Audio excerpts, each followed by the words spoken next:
आ गए मेरे करण अर्जुन, वापस फॉर्म में आ गए। मेरे रोको वापस फॉर्म में आ गए।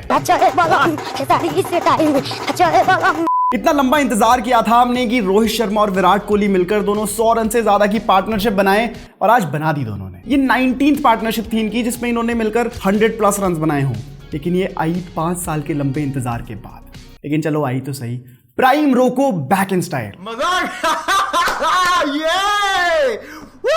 लास्ट मैच ही सही, लेकिन चलो जीते तो सही। व्हाइट वॉश तो बच गया, इस बात की खुशी है। बाकी यार इस मैच में बड़ी इंटरेस्टिंग चीजें हुई हैं, कई सारे रिकॉर्ड्स बने और टूटे हैं। और डिटेल में बात करते हैं कि इस मैच में आखिर हुआ क्या। पहले तो यार टॉस की बात कर लेते हैं। इतने टॉसेस लगातार कोई कैसे हार सकता है? कोई हवन कराओ प्लीज, क्योंकि पिछले लगातार 18 टॉसेस हम ओडीआई में हारते हुए आ रहे हैं। पिछली बार जब हम किसी ओडीआई मैच में टॉस जीते थे तब नवंबर 2023 चल रहा था। तब से 2 साल हो गए हम एक भी ओडीआई टॉस जीते नहीं है। गिल भाई रन्स नहीं बना रहे, लेकिन टॉस तो जीत जाओ। तीनों मैचेस में टॉस हार गए, कैसे? और यार मैं तो कह रहा हूं कि कॉइन भी चेक कराओ, कहीं कॉइन के दोनों तरफ ये हेड तो नहीं है। वो तो शुक्र है आज मिचेल मार्श का कि उन्होंने पहले बैटिंग चूज कर ली और हमारे कोहली भाई को चेज करने का मौका दे दिया। क्योंकि मैं बता रहा हूं, पहले 2 मैचेस में इंडिया को पहले बैटिंग करते हुए देख के मेरा दिमाग फट रहा था। भाई विराट कोहली चेज मास्टर है ना, उसको तुम चेज करने का मौका दो, वो तभी तो रन बनाएगा। तुम दोनों मैचेस में फर्स्ट इनिंग में बैटिंग करा रहे हो, फिर उसके रन नहीं आ रहे, फिर तुम उसी को ब्लेम कर रहे हो। Thank you Mitchell Marsh, thank you, you doing the gods work. बाकी आज स्क्वाड में नितिश रेड्डी और अर्शदीप की जगह कुलदीप और प्रसिद्ध कृष्णा आए थे, तो इंडिया की बॉलिंग लाइनअप थोड़ी बदल गई थी। एक टाइम पर तो ऑस्ट्रेलियन टॉप ऑर्डर बिल्कुल फॉर्म में लग रहा था। उन्होंने 182 रन बना दिए थे सिर्फ 3 विकेट्स खोकर, और इंडिया के लिए तीसरे ओडीआई में भी मेरी उम्मीदें तो कमजोर हो रही थी। लेकिन फिर एंट्री होती है the super heroes of super heroes, the dragon slayer, the disciple of जीजी, हर्षित राणा की। क्योंकि आज हर्षित राणा ने जो परफॉर्मेंस दी है, भाई मैं बता रहा हूं, सारे हेटर्स का मुंह परमानेंटली बंद कर दिया है। Meanwhile, और ये प्लेयर इस टीम में कैसे पहुंचा होगा? हिपोक्रेसी की भी सीमा होती है। ऑस्ट्रेलिया में जाकर अपनी करियर की बेस्ट परफॉर्मेंस देना, 4 विकेट हॉल लेना, ये कोई तुक्का नहीं हो सकता। ये नतीजा है ट्रस्ट और बैकिंग का। जहां 182 पर ऑस्ट्रेलिया ने सिर्फ 3 विकेट्स खोई थी, वहीं अगले 53 रन्स में वो ऑल आउट हो गए। हर्षित राणा ने आज 39 रन्स देकर 4 विकेट्स ली, और इस तरीके से सीरीज में हो गई उनकी 6 विकेट्स। यानी कि वो इस सीरीज के हाईएस्ट विकेट टेकर बन गए। ये कैसे हो गया है? डैम भाई, इस सीरीज के पहले ये तो कोई एक्सपेक्ट नहीं कर रहा था कि हर्षित राणा इस सीरीज के हाईएस्ट विकेट टेकर होंगे। इस सीरीज में मोहम्मद सिराज भी था, हेजलवुड भी था, मिचेल स्टार्क भी था, बट इस सीरीज का हाईएस्ट विकेट टेकर हर्षित राणा। मैं कह रहा हूं भाई, गौतम गंभीर को कुछ ऐसा पता है जो हमें नहीं पता।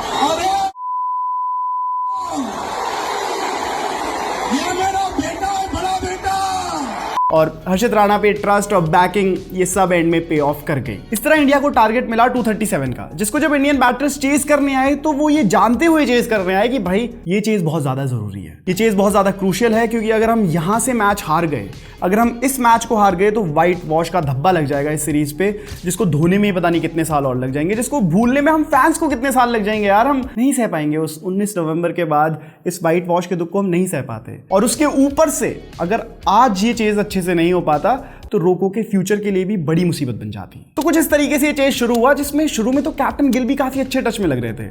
लग रहा था कि आज सीरीज डिफाइनिंग नॉक खेल देंगे, आज दिखा देंगे कि भाई मैं कैप्टन हूं, मैं इस सीरीज में कैप्टन बन गया हूं तो रन बनाऊंगा। लेकिन फिर ये हेजलवुड का ट्रैप फंसा लिया ना हमारे कैप्टन गिल को। अब कुछ इस तरीके के रन्स बने हैं शुभमन गिल के सीरीज में, 10, 9 और 24। वाह शुभमन वाह, तुम कह रहे थे तुम्हारी कैप्टनसी खराब हो गई ओडीआई की, लेकिन तुम्हारे तो रन्स ही नहीं आए। को जाने दे नगमा, भाई इसको जाने दूं मैं। वाह शैंपी वाह। शुभमन गिल के लिए तो ये सीरीज बिल्कुल अच्छी नहीं रही है। इनफैक्ट किसी इंडियन कैप्टन के लिए ऑस्ट्रेलिया के अगेंस्ट एक सीरीज में ये सबसे कम एवरेज है, जहां उनका बैटिंग एवरेज रहा है सिर्फ 14 का। लोग कहते हैं कि मैं आपके जैसा दिखता हूं, please live up to the face, इस बात की तो इज्जत रख लो, प्लीज रन्स बना लो, वरना ये फैंस कह रहे हैं कि 2 साल बाद आपको कमेंट्री में देखना पड़ेगा। लेकिन जैसे ही कैप्टन गिल आउट हुए, वैसे ही शुरू हुई इस सीरीज की अब तक की सबसे तगड़ी पार्टनरशिप। जैसे कि मैं क्रैक से आपसे देख पा रहा हूं, यहां पर रोहित शर्मा और विराट कोहली आए और इन दोनों ने जोड़ दी 168 रन की एक ताबड़तोड़ पार्टनरशिप, और यहीं से मैच को जिताकर भी लेकर गए। The vintage Rohit Kohli partnership. When you know कि आज ड्रेसिंग रूम में कोई एक कोच थोड़ा तो कम खुश होगा रोको की बैटिंग देखकर, but you just can't prove it. आज विराट कोहली और रोहित शर्मा ऑस्ट्रेलिया में अपना आखिरी मैच खेल रहे थे, और ये बात तो वेल नोन है यार, क्योंकि अगली ऑस्ट्रेलिया सीरीज जो आएगी वो 2027 के ओडीआई वर्ल्ड कप के बाद ही आएगी। और इसीलिए आज सिडनी क्रिकेट ग्राउंड में इनके बहुत बड़े अमाउंट में फैंस इन्हें खेलते हुए देखने आए थे। और रोहित शर्मा तो आज एक्सेप्शनल टच में दिख रहे थे। लास्ट मैच में जहां उनके रन थोड़े से स्ट्रगल से आए थे, ऐसा कह सकते हैं, वहीं आज ऐसा लग रहा था कि जैसे प्राइम रोहित शर्मा बैटिंग कर रहा हो। और उसी ढंग से आज उन्होंने अपने 121 रन बनाए और लगा दी अपने ओडीआई करियर की 33rd सेंचुरी, जिसमें से 9 ओडीआई सेंचुरीज तो ऑस्ट्रेलिया के अगेंस्ट आई हैं और ये भी अपने आप में एक बड़ा ही रिकॉर्ड है। ऑल्सो आज रोहित शर्मा ने दिखा दिया है कि भाई रोहित शर्मा को ओडीआईज में आप कुछ नहीं कह सकते। आपको ओपनिंग पेयर के दूसरे प्लेयर के साथ जो करना है करो, लेकिन रोहित शर्मा की जगह लेने का सोचना भी मत। ये उन्होंने आज साफ साफ बता दिया अजीत अगरकर को भी और गौतम गंभीर को भी। भाई 38 साल की उम्र में आज बंदा मैन ऑफ द सीरीज बना है। हाँ, वैसे एक और प्लेयर भी था जो 38 की एज में मैन ऑफ द सीरीज बन जाता था, लेकिन ये कोई छोटी बात नहीं है।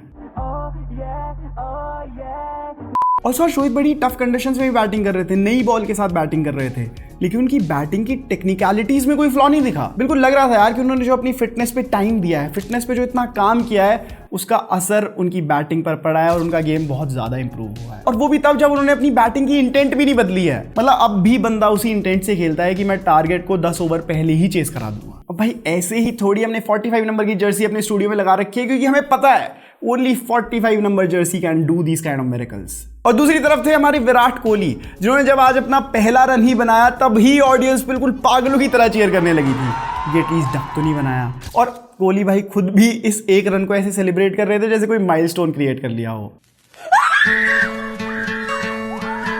बट जोक्स असाइड, आज बिल्कुल ओजी स्टाइल में वो ड्राइव्स मार रहे थे और उनकी बैटिंग देखने में जो सुकून मिल रहा था, क्योंकि पिछले 2 मैचेस में तो उन्होंने पता नहीं ठेका ले लिया था कि अपने फैंस का दिल ही तोड़ देना है, लेकिन आज कमबैक हुआ। और क्या कमबैक हुआ भाई। आज विराट कोहली के बैट से आए 74 रन और आज 24th टाइम था जब उन्होंने ऑस्ट्रेलिया के अगेंस्ट एक 50+ स्कोर बनाया हो, और ये भी अपने आप में एक रिकॉर्ड है। इस रिकॉर्ड में आज उन्होंने सचिन तेंदुलकर की बराबरी कर ली, क्योंकि सचिन तेंदुलकर ने भी 24 बार ऑस्ट्रेलिया के अगेंस्ट 50+ स्कोर्स बनाए हैं। विराट भाई, वो मैं कह रहा था कि लगे हाथ सचिन तेंदुलकर की सेंचुरी वाले रिकॉर्ड की भी बराबरी हो जाती तो मजा आ जाता। अरे बेड़िया, बैट का ग्रिप निकाल के ना सीधा बैट तेरे काट। वही तो यार, इसीलिए तो इस सीरीज में अब तक मजा नहीं आ रहा था, क्योंकि हमें अब तक आदत थी कि विराट कोहली अगर ऑस्ट्रेलिया के सामने आएंगे तो ऑस्ट्रेलिया की वाट लगेगी। लेकिन चलो फाइनली नॉक आखिरी मैच में ही आई, लेकिन आई तो सही। और आज मोस्ट ओडीआई रन्स के रिकॉर्ड में भी विराट कोहली ने कुमार संगाकारा को पीछे कर दिया है, जहां विराट कोहली के हो गए हैं 14,235 रन, और अब मोस्ट रन इन ओडीआई की लिस्ट में वो सिर्फ सचिन तेंदुलकर के पीछे हैं। नॉन कमिटल कह रहे थे ना अगरकर साहब विराट कोहली और रोहित शर्मा के लिए। और कमिटमेंट चाहिए, और कमिटमेंट देखनी है। होपफुली रोहित शर्मा को वो much awaited number 1 ODI batter का टैग भी मिल जाएगा शायद। और कुछ इसी तरह इस हाई नोट पर विराट कोहली और रोहित शर्मा ने ऑस्ट्रेलिया को अलविदा कहा है, क्योंकि इसके बाद तो ऑस्ट्रेलियन धरती पर विराट कोहली और रोहित शर्मा नहीं खेलेंगे। लेकिन अच्छा गुड बाय था मेरे हिसाब से यार। ये 168 रन की पार्टनरशिप देखने में मजा आया। दोपहर बन गई, द आफ्टरनून वाज ब्यूटीफुल। एक तो जब ये शुरू में विराट कोहली डेविड वार्नर से बात कर रहे थे तो पता नहीं कौन कह रहा था कि रिटायरमेंट टिप्स ले रहे हैं शायद। अबे शांत रह, शांत, किसी की रिटायरमेंट नहीं होने वाली है अभी ओडीआई से। और आज रोको की पार्टनरशिप देखकर यार बिल्कुल नॉस्टैल्जिया हिट हो गया। वो आज से 8-10 साल पहले हम देखते थे ना इन दोनों की पार्टनरशिप चल रही है, लंबी पार्टनरशिप चल रही है, तब से लेकर आज इनकी पार्टनरशिप देखना, मुझे लगता है इस बीच पे ही वी ऑल ग्रू अप। और इस पार्टनरशिप को क्रिक्स ऐप पे ट्रैक करने में क्या मजा आ रहा था। मैं जब भी क्रिक्स ऐप खोल रहा हूँ रन्स आगे बढ़ते हुए दिख रहे हैं, पार्टनरशिप आगे बढ़ती हुई दिख रही थी। क्या भाई, मेरे बता रहा हूँ मैं, मेरे सेरोटोनिन लेवल्स, मेरी खुशी के लेवल्स एकदम ऐसे बढ़ रहे थे ना, आज मजा आ गया। ऑलराइट गाइस, ये सीरीज खत्म हो गई है। हाँ, दुख तो है ही कि ये 2-1 से खत्म हुई है, लेकिन थोड़ी खुशी भी है भाई कि व्हाइट वॉश से बच गए। बाकी वीडियो आपको कैसी लगी है मुझे कमेंट्स में बता दो। वीडियो अच्छी लगी तो वीडियो को कर दो लाइक, अगर और अच्छी लगी है तो मुझे इंस्टाग्राम पे फॉलो कर लो, डिस्क्रिप्शन में लिंक मिल जाएगा। चैनल को कर दो सब्सक्राइब। मैं मिलूंगा आपको अगली वीडियो में, तब तक सायनारा, बाय बाय।